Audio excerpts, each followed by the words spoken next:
ఏమిటా ఇక్కడ కూర్చున్నాడా? ఇంతకీ కాలుకమాల గుడిరా? భయం వేస్తుందా? వెళ్ళిపోదాం కదరా. అమ్మ దర్శనం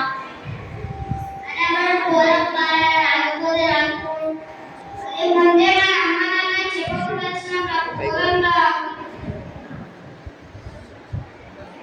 ఓ కాళికానమ్మ, ఓ కాళికానమ్మ, తల్లి కాళికామాత నన్ను గర్వించు, ఈ లోకానికి నా తెలియ చూపించు, నాకు జ్ఞానాన్ని ప్రసాదించి తల్లి, నా ప్రాణం పోయినా సరే నాకు నీ దర్శనం కావాల్సింది.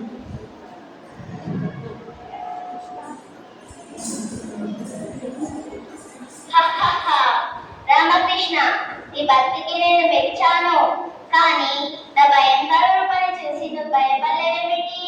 ధైర్యశాలివే, ఇది నీ కోసం నేను ప్రత్యక్షమయ్యాను. నిన్ను చూసి ఎందుకు భయపడాలి? జగన్మాతవి కదా. నీ కోరిక ఏమిటో కోరుకో. విజ్ఞానమా, ఐశ్వర్యమా? రామకృష్ణ, నీ ముందు రెండు పాత్రలు ఉన్నాయి. ఎడమ చేత పాలు తాగబట్టే జ్ఞానము మరియు గొప్ప కవిత్వాలు వస్తాయి. కుడి చేత పెరుగు తాగబట్టే అపారమైన సంపద మరియు ధనము కలుగుతుంది. ఏదైనా ఒకటి మాత్రం ఎంచుకో రామకృష్ణ. లక్ష్మి ఉన్నట్లయితే తల్లి నాకు ఏ లక్ష్మి కావాలి తెచ్చుకోలేదు నాకు ఇస్తే పూర్తి తెచ్చుకుంటాను.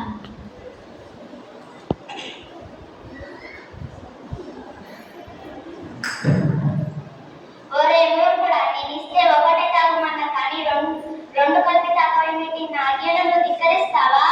తల్లి, జ్ఞానం లేకపోయినా జ్ఞానం లేకపోయినా సమాజం అంగీకరిస్తుంది. అందుకే ఈ విచిత్రమైన తెలివితేటలతో నన్నే ఓడించావు కదా రామకృష్ణ. ఎవరికి లేని వికటమైన హాస్యం మరియు గొప్ప కవిత్వం నీ సొంతమవుతాయి. అలాగే ఈ రోజు నుంచి ఈ లోకం నేను వికట కవి అని పిలుస్తుంది. నీ విచిత్రమైన తెలివితేటలతో రాజుల మనసును కూడా గెలుచుకుంటావు. తదస్తు.